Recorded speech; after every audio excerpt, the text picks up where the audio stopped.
नमस्कार, अपना बिहार देख रहे हैं आप और मैं आपके साथ रंजना रावत। आज दिल्ली में बिहार विधानसभा के नेता प्रतिपक्ष तेजस्वी यादव की शादी हुई। शादी की एक एक तस्वीर आपको दिखाएंगे, लेकिन उससे पहले आपको दिखाते हैं पालम एयरपोर्ट की तस्वीरें, जहां नम आंखों से शहीदों को श्रद्धांजलि अर्पित की गई। 3 तस्वीरें आपके सामने। तमिलनाडु के कुन्नूर में कल हुए हेलीकॉप्टर हादसे में शहीद हुए चीफ ऑफ डिफेंस स्टाफ यानी कि सीडीएस जनरल बिपिन रावत, उनकी पत्नी मधुलिका समेत 13 जवानों का पार्थिव शरीर आज शाम करीब 7:45 बजे दिल्ली के पालम एयरपोर्ट पर लाया गया, जहां शहीदों को नम आंखों से श्रद्धांजलि दी गई। करीब 9 बजे प्रधानमंत्री नरेंद्र मोदी एयरपोर्ट पर पहुंचे और जनरल बिपिन रावत समेत सभी शहीदों को श्रद्धांजलि उन्होंने अर्पित की। प्रधानमंत्री ने शहीदों के परिजनों से एक एक कर मुलाकात भी की, उन्हें ढाढ़स बंधाया। प्रधानमंत्री के बाद रक्षा मंत्री राजनाथ सिंह ने भी और राष्ट्रीय सुरक्षा सलाहकार अजीत डोभाल ने भी शहीदों को श्रद्धा सुमन अर्पित किया। और ये 3 तस्वीरें आपके सामने, अमर शहीदों को नमन। पहली तस्वीर प्रधानमंत्री नरेंद्र मोदी की, जहां प्रधानमंत्री नरेंद्र मोदी पालम एयरपोर्ट पहुंचे। श्रद्धांजलि उन्होंने सीडीएस बिपिन रावत को अर्पित किया, साथ ही सभी शहीदों को उन्होंने श्रद्धांजलि अर्पित किया। दूसरी तस्वीर आप देख रहे हैं रक्षा मंत्री राजनाथ सिंह की, उन्होंने भी पालम एयरपोर्ट पर सभी शहीदों को श्रद्धांजलि अर्पित किया, परिजनों से मुलाकात की। और तीसरी तस्वीर आप देख रहे हैं एनएसए अजीत डोभाल की, जहां उन्होंने सभी के पार्थिव शरीर पर पुष्प अर्पित करते हुए नमन किया, शहीदों को नमन किया और श्रद्धांजलि अर्पित की। और अब बात लालू के छोटे बेटे तेजस्वी की शादी की। चट मंगनी पट ब्याह, ये लोकगीत आपने बहुत सुना होगा, लेकिन तेजस्वी यादव की शादी में कुछ ऐसा ही देखने को मिला। आज के दिन छेका हुआ और शाम होते होते शादी भी संपन्न हो गई। तेजस्वी की दुल्हन कौन है, शादी कैसे हुई, कौन कौन शामिल हुए, सब कुछ जानिए इस एक्सक्लूसिव रिपोर्ट में।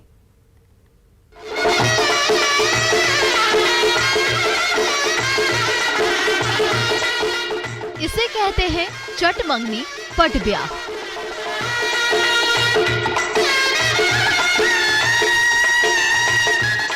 छेका के कुछ क्षणों के बाद ही तेजस्वी और रचित शादी के बंधन में बंध गए।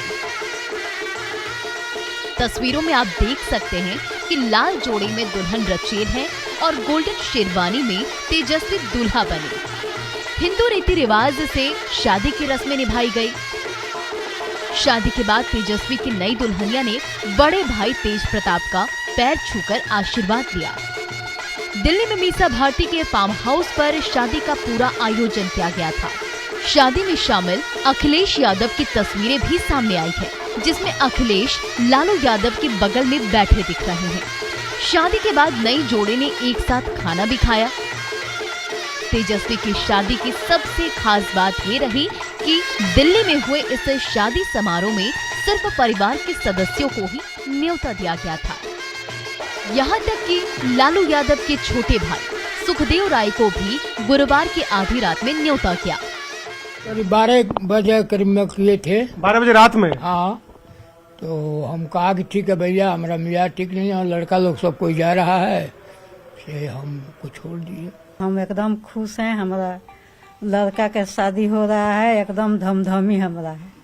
बच्चे लोग को भेज रहे हैं शादी में? बच्चे लोग हमारा जा रहा है, बेसी दामाद लोग जा रहा है, सबको बहुत लड़का है, मनोज कुमारी भी जा रहे हैं, ये लोग जा रहा है, पतोहा भी जा रही हैं। हम लोग का तबीयत थोड़ा खराब है, इसी से हम लोग नहीं जा पाए। अब जरा इन तस्वीरों को देखिए। दिल्ली में सिर्फ परिवार के सदस्यों के साथ तेजस्वी ने शादी रचाई, लेकिन तकरीबन 1000 किलोमीटर दूर पटना में वे लोग भी शादी का जश्न मना रहे थे, जिन्हें कल तक शादी की कोई जानकारी नहीं थी। हालांकि आरजेडी के प्रदेश अध्यक्ष जगदानंद सिंह ने शादी की जानकारी होने की बात कही।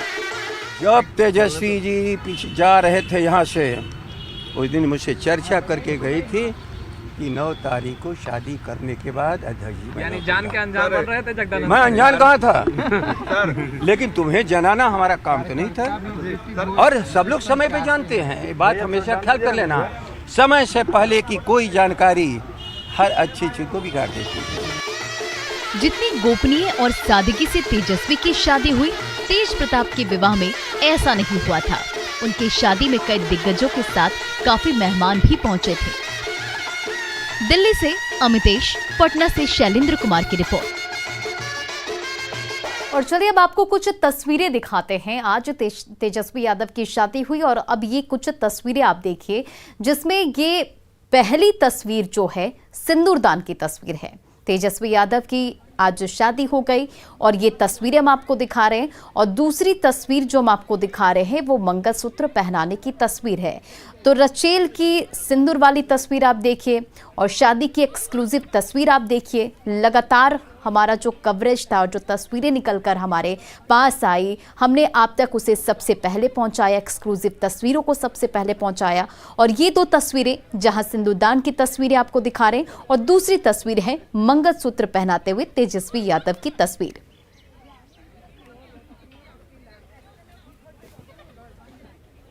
टेरर फंडिंग मामले में एनआईए ने बड़ी कार्रवाई करते हुए गोपालगंज से जफर अब्बास को गिरफ्तार किया है। जफर अब्बास पहले भी साइबर क्राइम के मामले में गिरफ्तार हो चुका है और जेल से छूटने के बाद वो टेरर फंडिंग से जुड़ा था और फिर पाकिस्तान से भी उसके तार जुड़े। गोपालगंज के मांझागढ़ से और अधिक जानकारी दे रहे हैं हमारे संवाददाता अमित कुमार।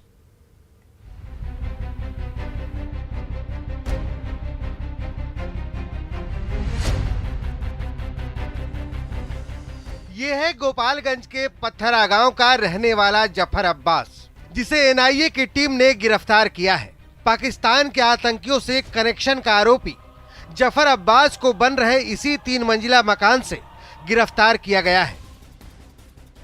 एनआईए ने जफर अब्बास को इसी आवास से जो है गिरफ्तार किया और ये जो है जफर अब्बास का ये मकान है, देख सकते हैं कि 3 मंजिला जो ये मकान है वो हाल ही में बन रहा है। और कहा यह जा रहा है कि जफर अब्बास जो है वो कश्मीर हिंद जो है आतंकी संगठन उसके लिए काम किया करता है और इसी की जो टेरर फंडिंग की जो पैसे थी वो पिछले 6 महीने में 2 करोड़ रुपए के आसपास जो है वो जफर अब्बास के अकाउंट में आई और उसके बाद 1% जो है उसे वो कमीशन के तौर पे जो है वो दिया जा रहा था और उन्हीं पैसों का इस्तेमाल जो है जफर अब्बास ने इस मकान को बनवाने में किया। गोपालगंज से पकड़ा गया जफर अब्बास पर पाकिस्तानी आतंकियों से संपर्क का आरोप है। जफर अब्बास पाकिस्तान से टेरर फंडिंग कर रहा था।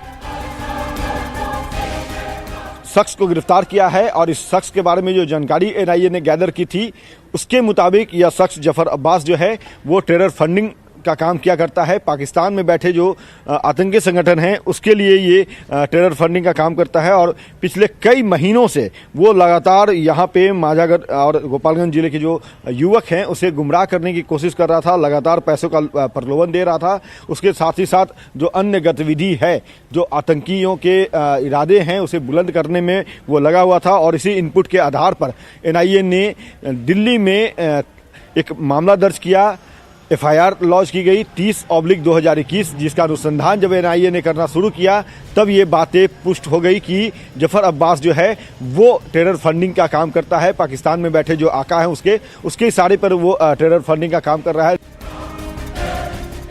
गिरफ्तार युवक के पास से 6 मोबाइल फोन, 2 लैपटॉप और सिम कार्ड बरामद हुआ है।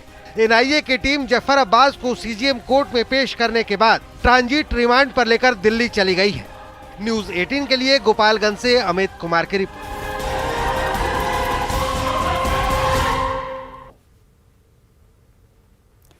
भागलपुर जमालपुर रेलखंड पर नाथरनगर रेलवे स्टेशन के पास रेलवे ट्रैक के पास बम विस्फोट हुआ, जिसमें एक व्यक्ति की मौत हो गई और घटना को लेकर बताया जा रहा है कि बम को रेलवे ट्रैक के नजदीक पत्थर के नीचे बैग में छिपा कर रखा गया था। रेलवे स्टेशन के पास धमाका, ब्लास्ट में एक व्यक्ति की मौत। ब्लास्ट के पीछे किसकी साजिश?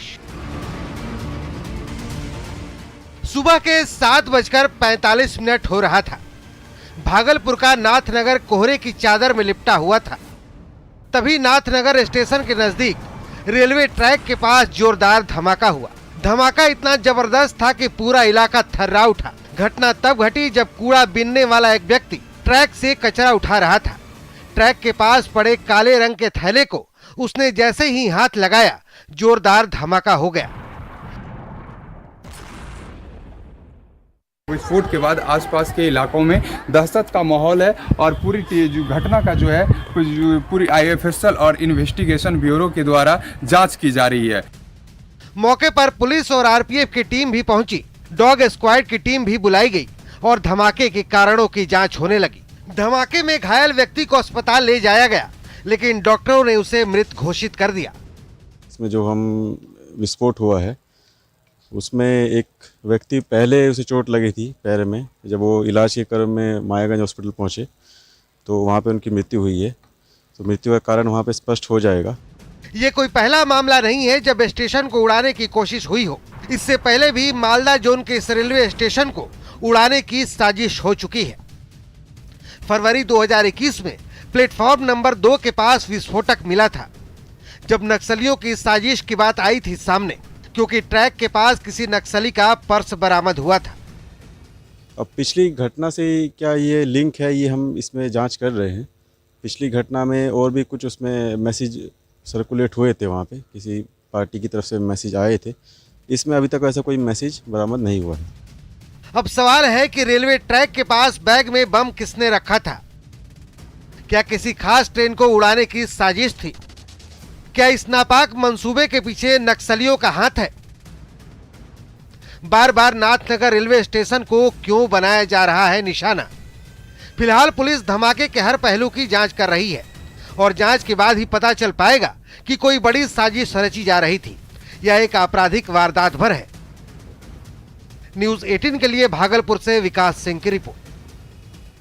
और गया से आपको बड़ी खबर बता दें, इंडिगो एयरलाइंस के यात्रियों के लिए निर्देश जारी, विमान में यात्रा के लिए आरटीपीसीआर रिपोर्ट जरूरी। तो गया से ये बड़ी खबर, जहां इंडिगो एयरलाइंस के यात्रियों के लिए निर्देश, 72 घंटे पहले का दिखाना होगा रिपोर्ट।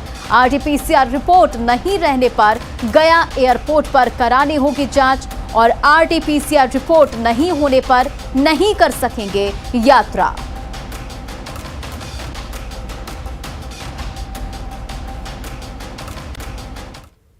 बिहार में काली कमाई के एक और कुबेर अनिल कुमार सिन्हा पर आर्थिक अपराध इकाई का शिकंजा कसा।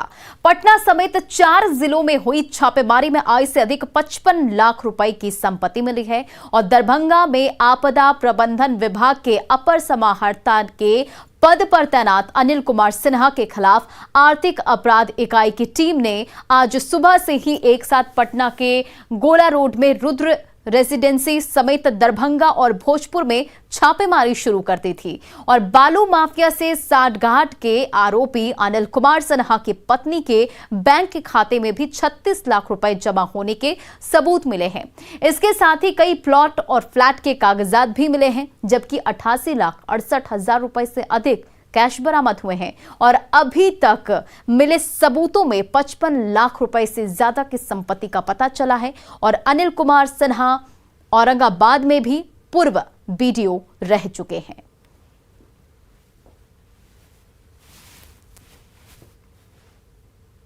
बालू माफिया से सांठगांठ कर लाखों की अकूत संपत्ति बनाने वाले अनिल कुमार सिन्हा पर पटना के अलावे दरभंगा और भोजपुर में भी शिकंजा कसा।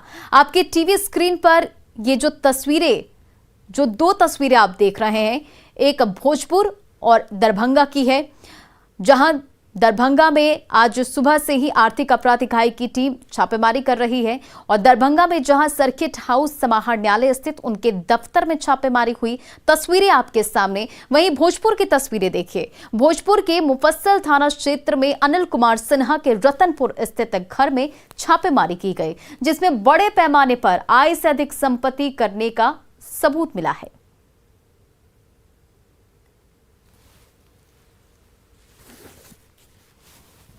अपराध इकाई के अनिल कुमार सिन्हा के ठिकाने पर छापेमारी खत्म हुई है।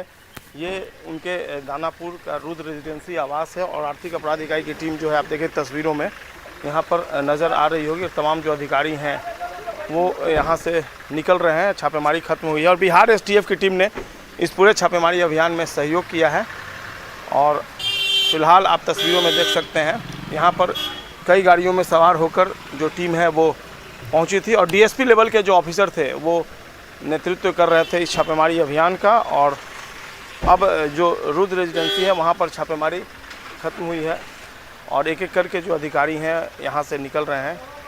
अब देखिए तस्वीरों में जो डीएसपी लेवल के ऑफिसर हैं वो यहाँ से निकल रहे हैं। छापेमारी जो है वो खत्म हो गई है और क्या कुछ मिला छापेमारी में ये निकल कर बात सामने आई कि चूँकि 4 ठिकानों पर छापेमारी हुई, उनके पैतृक आवास पर भी छापेमारी हुई। वहाँ केयर टेकर मिला लेकिन घर का कोई सदस्य मौजूद नहीं था। संजय कुमार, न्यूज़ 18 पटना।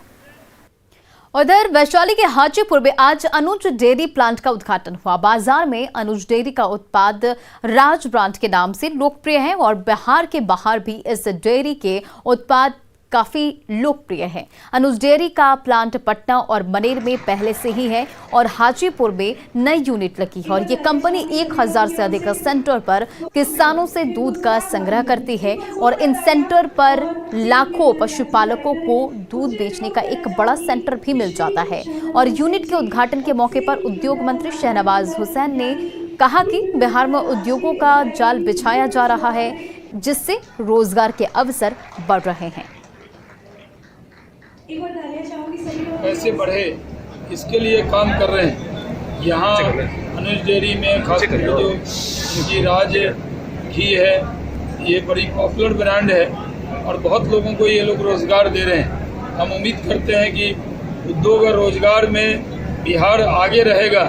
इस यूनिट में क्या क्या खास देंगे? देखिए फिलहाल तो इस यूनिट में हमने जो किया है वो पैकिंग मिल्क है जो कि मोस्ट लेटेस्ट टेक्नोलॉजी मशीनरी का यूज किया गया है, बड़े ब्रांड का यूज किया गया है। जो भी हम लोगों ने मशीनरी सेटअप किया ये कह सकते हैं कि ये अगर आप काउंट करेंगे तो ईस्टर्न इंडिया में वन ऑफ द मीन्स एक टॉप यूनिट ये सेटअप हुआ है।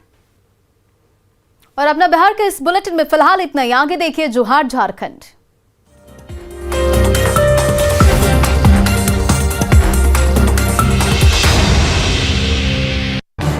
इस